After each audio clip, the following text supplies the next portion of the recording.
Hello again, everyone. Zack Attack is here with my WWE Raw review for this edition on the 25th of September from Ontario, California. I think it was. It was still in California following the No Mercy pay-per-view. Of course, tonight was the aftermath of No Mercy and slowly building towards TLC, the next Raw pay-per-view. Not a lot of build for it, but we could see some interesting matches made for that, especially some seeds being planted. As even by subtitle, we saw a beatdown that would lead to a full reunion of a big time clique, a big time faction. Two of them are together now. There's been a missing piece. Will we get it? Looking like it. Also, so possible women's title match made. Was a seeds planned for that feud. And a feud that never ends continues on. Damn it! We thought No Mercy was the end of it. But we saw a guy who saw his push almost get demoted and destroyed. And basically his entire build was almost undid at the ending of No Mercy. Recover strongly. And a guy who didn't deserve a title. I like his in-ring mic skills, but his in-ring work as, he gets a title over certain people. He has to end Raw tonight.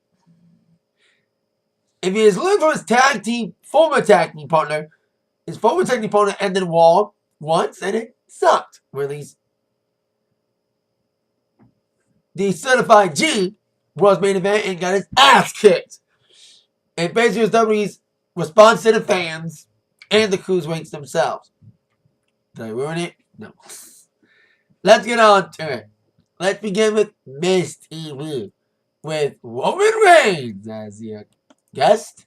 Of course, he took on and defeated John Cena last night. As I said in my review of No Mercy that's on this channel, that love or hate Roman, he's considered the future. Whether you like it or not, he is the next John Cena. The big person that's going to help the company thrive or not. And he had to get over Cena clean. That's what happened. He took, 4 FUs last night? Yet it only took 1 F5 to beat Strowman from last night. Anyway,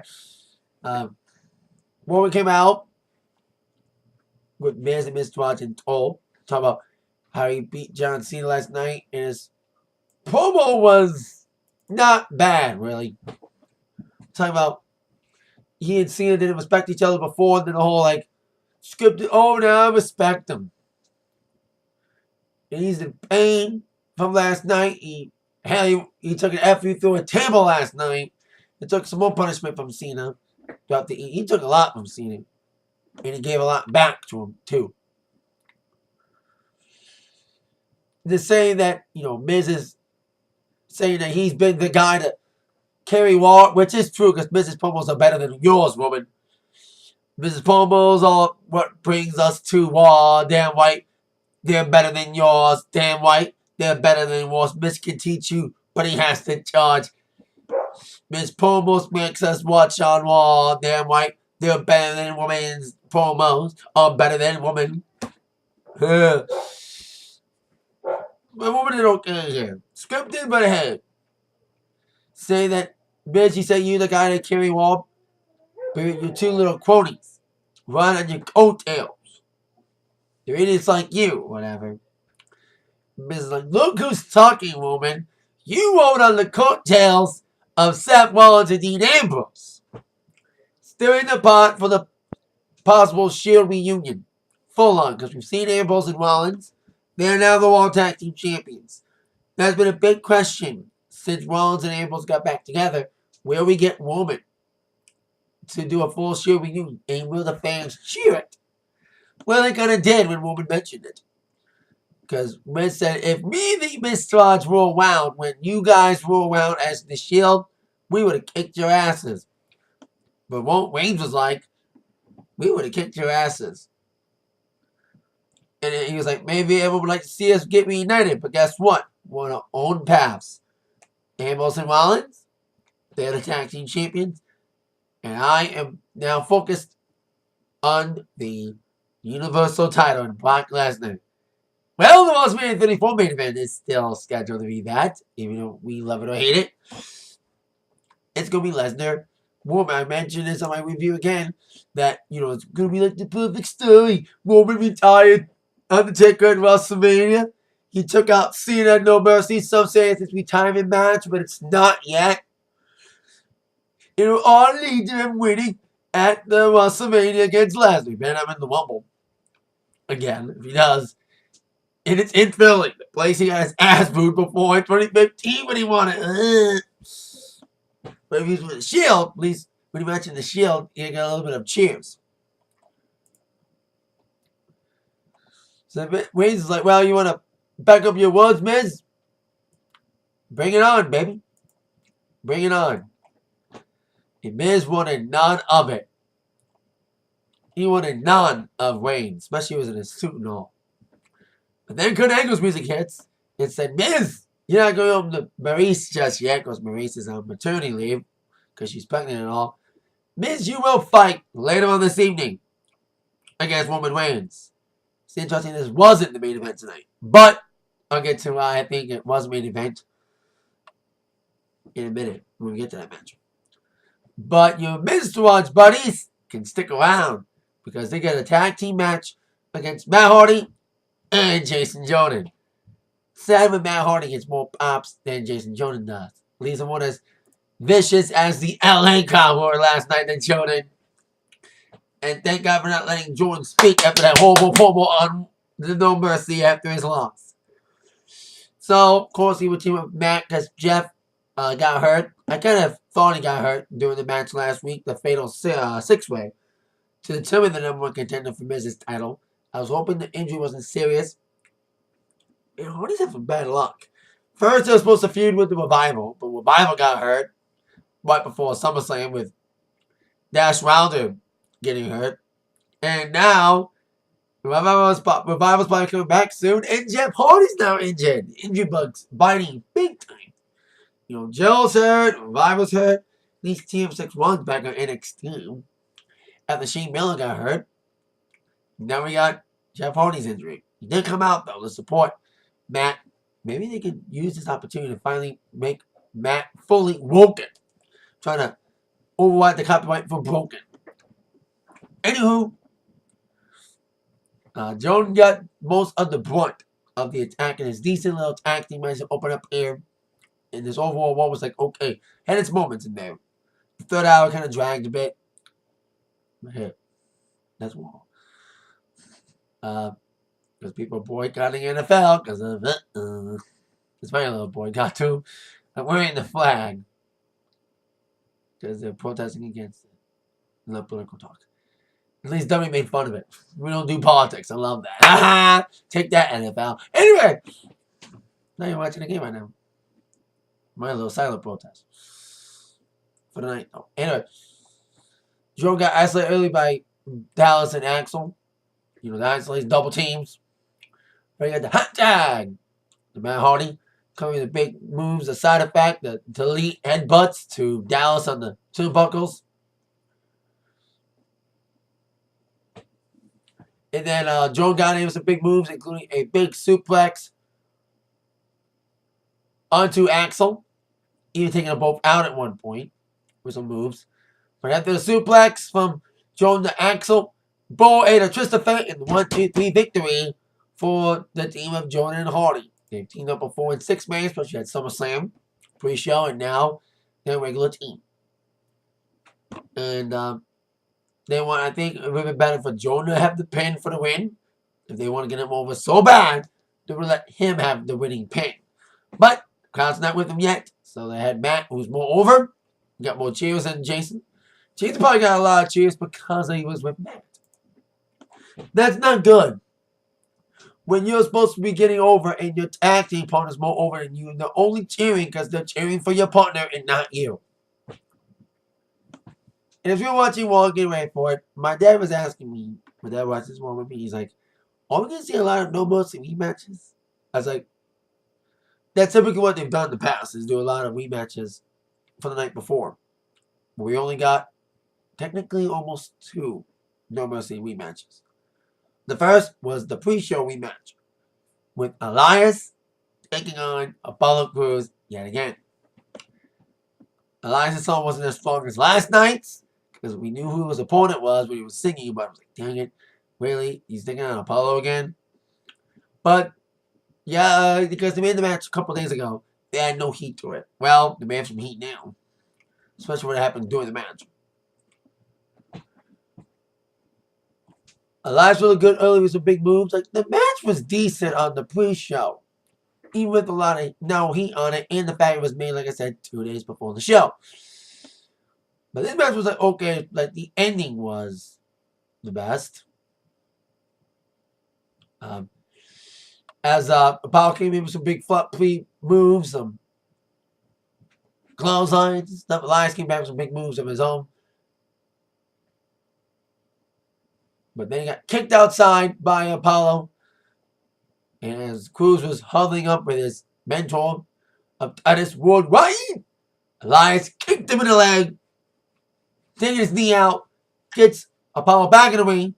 So it was a big move leading up to the drift away in the victory for Elias. I was fearing 50-50 booking was going to take hold. I was like, I'm going to have Apollo get over to make up for losing the night before 50-50 booking, but thankfully it didn't go that well. And Elias win, and a little more heat to it with him taking out Titus's knee.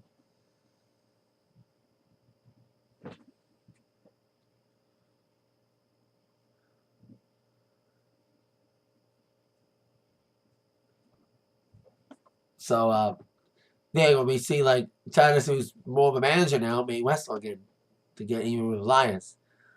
So we'll see where this goes. At least got some heat to it now with Elias taking out Titus. So now on to our next segment with Kurt Hawkins. Face the facts, Hawkins, you're getting your release in a year. You're getting released in a year. Especially if his losing streak continues more than it already is. He said he was going to try to, he's got his new gimmick, instead of being the star-making machine, he's the history machine. The history will be made that I will end my own losing streak tonight. Where he didn't break in last week against Apollo. Is that how he's going to get over? Is coming out every week saying, oh, I'm not going to lose this week. I'm going to end my losing streak. Well, you're not going to end, especially when the person accepting your challenge was Braun fucking Strowman, who's in a rotten mood after his match against Lesnar. Like Lesnar, I've always made fun of him. And he's a prick in and out of the ring. He won't let the opponents get over. And he won't let them give Lesnar suggestions. And that's why the match with him and Ambrose sucked at WrestleMania 32. Because Lesnar wouldn't do any of the extreme bumps. Hell, he took a lot of bumps at SummerSlam. More than he did at No Mercy. And of course, a lot of people were not thrilled, including myself, that it only took 1 out of 5 to beat Braun Strowman last night and almost undid all the build they had up to that point for Braun Strowman. But Braun got rid of the stigma for the night before by destroying Kurt Hawkins, chasing after him through the barricade, through the crowd. I love it. It was that fast.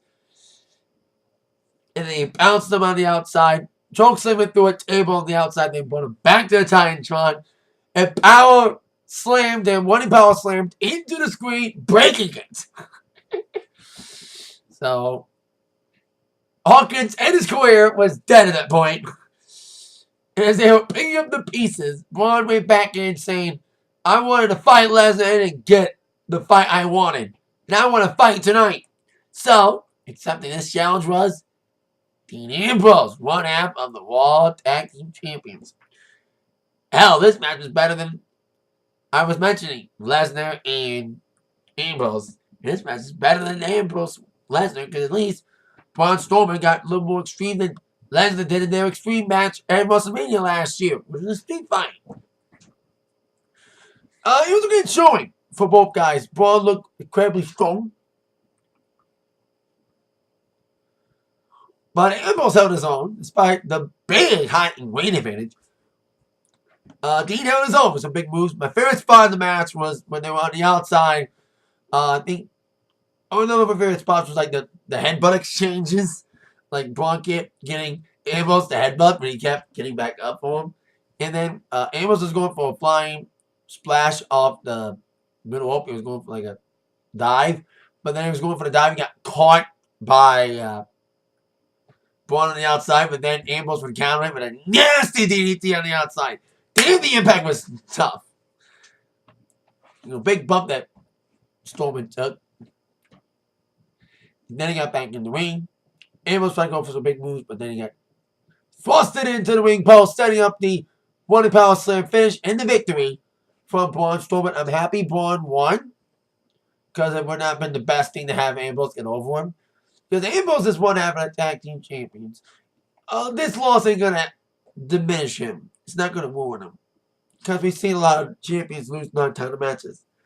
This was a singles match, not a tag match. Braun needs to get him more and at least replenish him from the ending of last night's pay-per-view. And this did just that. This we established and we have Strowman from the loss against Lesnar last night. A dominant shellacking of Kurt Hawkins, leading to a great victory over Dean Ambrose. His partner, Seth Rollins, was not too thrilled with his tag partner accepting this challenge without acknowledging and even asking his tag team partner. In response, Rollins would take on Strowman next week. But later on, he'll take on Sheamus. But before that, we got an in-ring segment involving Alexa Bliss, bragging about a victory over 4 of the women in the Fatal 5-Way for the Raw Women's title with her, Nia Jax, Bayley, who ate the pin, Emma, and Sasha Banks. I'm happy Emma didn't take the pin, but still a lot of people were not happy about Bayley taking the pin because Bayley just came back from her injury just to lose and eat the pin. No one of my people hated her book here in the main roster. I mentioned it in my review, mentioned it the last couple of weeks. So Lex was like, I was celebrating my victory and I was looking at the internet, seeing what everyone was talking about. Were they talking about me? No, they're talking about the whole Bayley, Sasha, maybe a heel turn from Sasha because they had a little tug over who should get the victory. We both went for pins, broke each other's pins. They kind of addressed it later on in a backstage segment before their tag team match, which I'll get to. And they're also talking about Asuka debuting. So Bliss was not happy about the fact that she took out almost every woman in the Raw Women's division and doesn't get the respect that she deserves. Mention I said almost every Raw woman because we would have Mickie James come out to a minimal pop. We haven't seen her in a few weeks. She's almost as irrelevant as the Cruiserweights. But it kind of got the heat back after that main event segment tonight. Kind of. So, Mickie James, of course, a woman that was brought back to the company, to the main roster by Bliss on SmackDown as El Luchador earlier this year, said that you made some disparaging comments about me on Talking Raw Talk. I still was Talking Smack. Because they only do Talking Smack after pay-per-views now, including, of course, Hell in a Cell, when I'm going to be there in Detroit on October 8th. Say what you said on Raw Talk again. Alexa tried tiptoeing it. It made some little disparaging comments about Mickey's age. Say that you were one of my favorites when I was a kid, and you were in my top 8. When you and MySpace were relevant. And then there's some disparaging blows. Some quips on the comment on the promo, not as snippy as Woman Cena, but it was still good for a women's promo. So Mickie James was saying, you want to talk down my accomplishments? You call me old lady? This old lady is a 6-time Raw Women's Champion.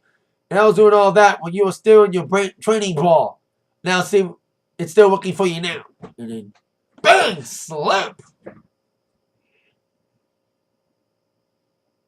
From Mickie James onto Bliss. And then a big brawl.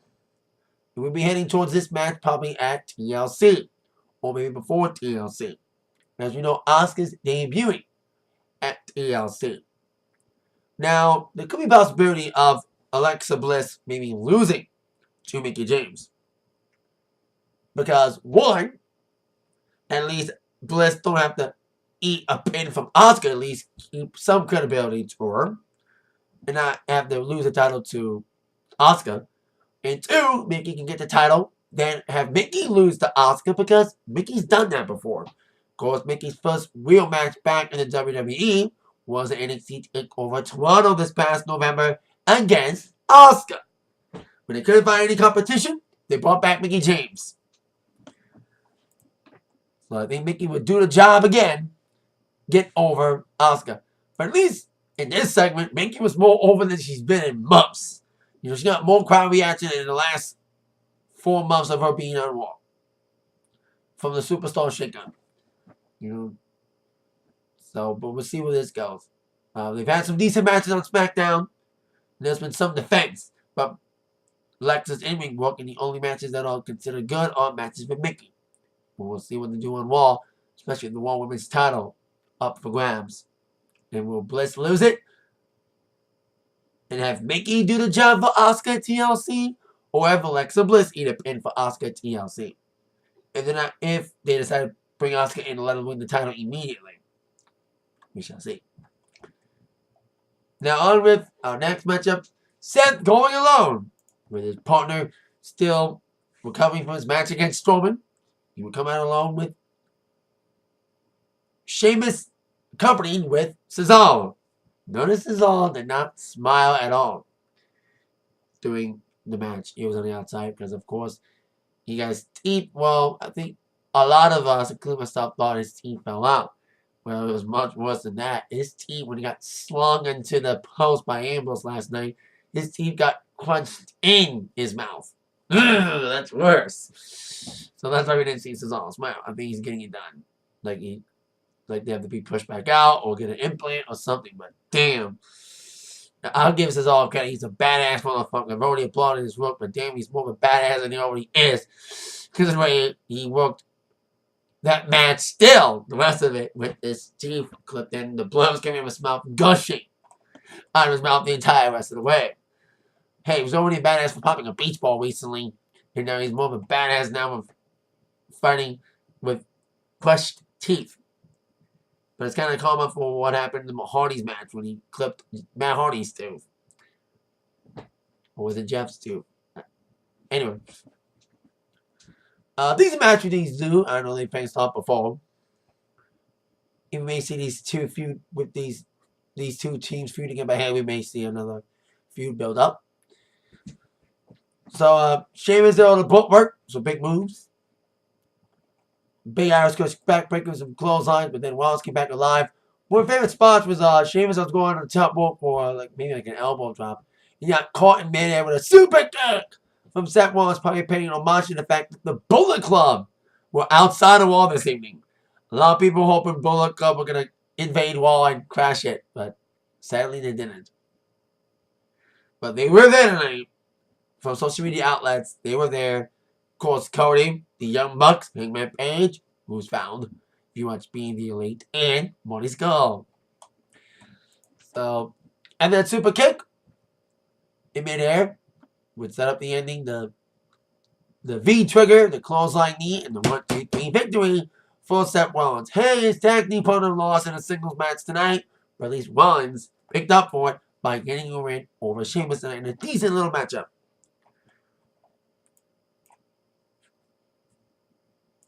Now on to our next affair. I think if I'm correct, it's Roman Reigns and The Miz. I was like, really? This is the match ending the second hour. Well, it was halftime of the Cowboys-Cardinals game. So they're trying to compete with halftime. But I was like, really? They're going to have this match not be main event, and they did have the Cruiserweight thing be the main event. It's like, really? They're going to have Enzo's celebration be the main event of tonight's Raw? Really? Really? Really? Quote The Miz. But they're probably saving something better for the main event of next week's Raw, which I'll get to. So, with Miz Watson again, Miz will take on Roman. Now, despite Miz's best efforts to come alive and get an upset win over the big dog, a decent matchup.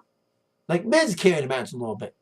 Big headlocks, trying to go for his famous splash, but then Woman would come with a Samoan drop midway. And Woman did okay in this matchup against the Miz. I guess the Miz held his own and carried the match. Miz was trying to get involved, but he got a little drive-by for the efforts. That was towards the end. And Miz was going to capitalize on that distraction. He was trying to go for a skull-crushing finale after the drive-by, and then bang, the eventual spear after the Superman punch attempt, and the 1-2-3 victory for Woman Reigns. Yeah, make Woman look strong. But Woman wasn't standing after the match. So then after the match, the Miz was to come in and attack Reigns. But the numbers game was on. Miz got in and got nailed with a Superman punch. And as Reigns was going for a powerbomb, Axel Bo got back in with 2 steel chairs and nailed Reigns with them. The skull crushing finale was made onto Reigns. And they left. But they weren't done. They got back in and put Woman's head against a chair and laid a skull crushing finale on the chair before nailing it with kind of like a concerto. And then they ended with all 3 members of Miz and Mr. Raj pulling off the Shield gesture, the fist gesture, signaling the Shield reunion is happening. After all, Miz mentioned the Shield in his opening promo. And Reigns said, "Oh, we're not reuniting. I'm doing my own thing, and Rollins and Ambrose are doing their own thing." Well, their paths are going to cross, especially with Miz. I think a lot of us were thinking that Rollins and Ambrose were going to come out doing this segment and save Woman. They're probably going to say that for next week because they announced that Miz and Reigns are going to face off again next week. This time with Miz's Intercontinental Championship on the line. So we saw 2 reasons why we saw Miz and Reigns not main event Raw this week. 1, so they can go up against halftime of this football game. And number 2, so they can main event Raw next week and have the Shield reunion and Raw next week. So that's why we didn't see Reigns and Miz main event this week, because they're going to wrestle again next week and be the main event and cause the full-on Shield reunion. Because some people don't call the Rollins and Ambrose a full-on Shield reunion. Now, we may get a full Shield reunion next week. They're teasing it, and it's likely going to happen. And I think more people would cheer Reigns with the Shield than as a solo guy. It's maybe one thing to get him over, especially when he wants to face Brock Lesnar. Speaking of men who do want to face Lesnar and have a legitimate gripe about getting a title match, is the former champion who never got his proper rematch, Finn Balor, who's been bumming around with Bray Wyatt for the last few weeks. And we all assumed the feud was over, and Finn was moving on to challenge Brock Lesnar. I'm hearing he may face one Survivor Series. But Goldust, who of course got his face paint rubbed off by Bray a couple weeks ago, and Bray kind of came to his rescue, Finn did, and Finn said he beat up Bray for all the people that Bray victimized, including Goldust. And Goldust said, "I'm not a victim," and attacked Balor, so at least we know he's still a heel. Because he was like, when he was taking on Bray the last couple weeks, we're like, is he still a heel? Especially that whole program with R-Truth that went nowhere. But now he's still a heel. In his match against Balor, Carlos came into Fury, attacking Balor, especially his shoulder and arms, which were targeted in the match against Bray, especially when Bray took Balor out a little bit before the match with Unagi on the table, so Bray's attack was still lingering on from Finn. He was still holding on to his ribs in his arm, which was targeted throughout the evening by Goldust. On the outside, they were blowing a little bit. But despite Goldust's best efforts to get the best out of Finn, the non-demon, Balor would come back with his big moves, big drop kicks, big clotheslines, and a stomp on to go down, leading up to the sling blade, and setting up the coup de grace, and 1-2-3 victory for Finn Balor. Like, yay, Finn won! Who's he gonna feud with next? And then Bray's music hits. SMH. And the whole world song started playing. He's got the whole world in his hands. That was it. Nothing. Nothing else. We didn't see Bray at all. But this just makes us assume this is a feud that never ends. It will go on and on, my friend. Some people started booking it, not knowing what it was. I know I went up a key. And they'll continue booking it forever just because this is a feud that never ends. I guess the Yankee. This is a feud that never ends. It will go on and on, my friend. Can these two stop already? We thought No Mercy was the end of it. And when this interference is thing tonight with Bray's music hitting, I think we're all like, it's still going on? Really? Really? Really? Dang it! Dang it! Dang it! Dang it! Dang it! Badly! Badly! They do not need to continue. The match of No Mercy was fine. And Bray ate another pin. But dang it, this is to get Bray's heat back? He already lost his heat a long, long time ago. Especially earlier this year. Mania in the House of Horrors. Anyway, I'm trying to actually match up the main event match for the main event segment with a semi-win match for No Mercy. 4 of the 5 women in a fatal 5-way for the Raw Women's title and face-off in a tag match. It was Nia and Emma against Sasha and Bayley. We got minimum ovation from the fans. Shows you about the booking and Sasha's treatment of her fans.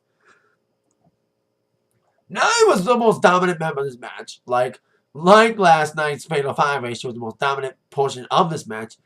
Especially isolating Bayley, who she took out early in August with a legit injury that caused the changes to SummerSlam, with Sasha taking on Bliss instead, as we all know. But after Nia's isolation of Bayley, Emma got back in, got some moves in onto Bayley. Then Sasha Banks got back in. Some big moves there, some big kicks, but then Bayley got back in. After Jax got posted to the wing post, gets the Bayley and Emma in the victory for her and herself and her team. Dang it, Emma ate a pin. But hey, we didn't see a heel turn. Dang it. They're teasing it, but dang it, they're gonna fucking pull the trigger. Speaking of guys making turn heel tonight, we have Enzo Amore coming out to celebrate his victory as the Cruiserweight Champion. A lot of people, whether it's me, other wrestling fans, and of course the wrestlers themselves in the Cruiserweight division, are not too thrilled with Enzo being hit in the championship. Because, I said it last night, Cruiserweight division focuses more on character than in-ring work. They have good workers, but these workers don't have character. That's what I brought Enzo in, because Enzo is not a good worker, but his character's over with the people. And unfortunately, that's what they care for. They don't care about great wrestling. Great people like Grand Metalik and Senna should get some more love, not fucking Enzo. And I like this work with Big Cass, but he had a crutch. And that was Big Cass. Now Big Cass is on a crutch, because he broke his knee recently, as you know, in a match against Enzo right after SummerSlam. Out for a whole year. We saw what happened when Big Cass was the main event segment of Raw. It sucked. And it started out sucking for Enzo. This dragged a bit. Like, Enzo's sucking and only get him so far, and his weakness was fucking showing. Like, it was like hot garbage. You know, with his retirement jersey. And he didn't wear his Beetlejuice suit like he did last night. But then it got better, and the Cruiserweights were out. Like, the entire division were out there. You know, Jack Gallagher, Noam Dar, Grand Metalik.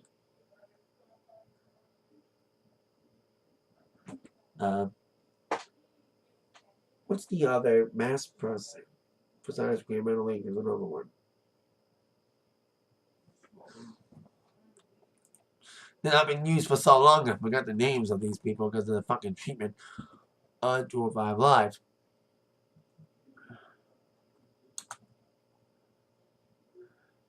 Because you had two guys who are like mass people. Oh, Lindsay Dorado! Yeah, now I remember. Yeah, Lindsay Dorado was out there. And then Enzo would basically do what he already did. Bury the cruiser division more by verbally burying them. You know, calling Cedric the Entertainer Alexander the Great. The man that charisma forgot. There was some snap quips, but by this point it was like, man. There was a somewhat clause that Enzo couldn't agree upon that no cruiserweight can put their hands on Enzo Amore in this segment, or they forfeit any future opportunities at the Cruiserweight Champion. Well, we saw the former king of the Cruiserweights, Neville, come out. You know, he had some words to say.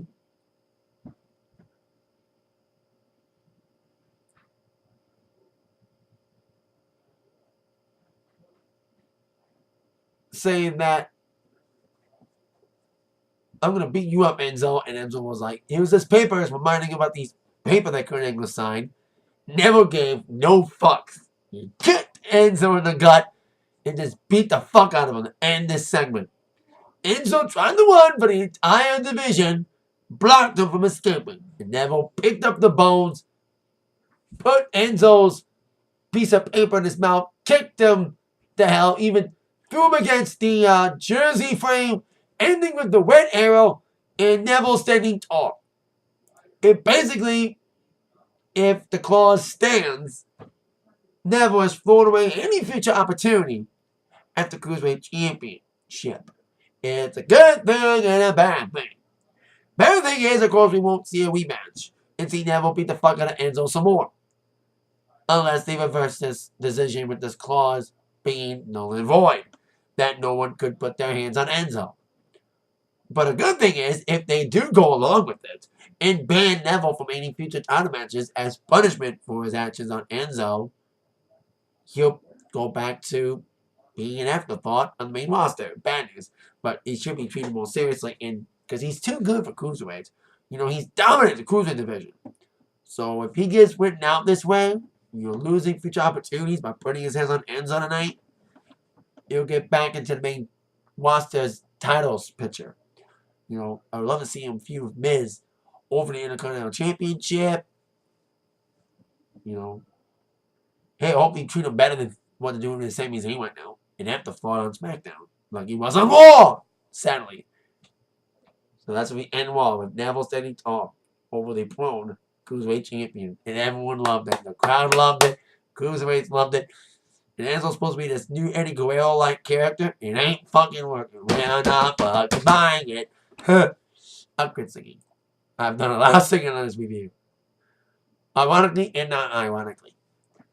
So there you go. These are a little more tonight. Gonna slowly build for TLC. We'll see what SmackDown does, especially with their pay-per-view 2 weeks away, which I'm going to live. With that in mind, you've all been attacked by the review from Zach. See you next time. Bye-bye.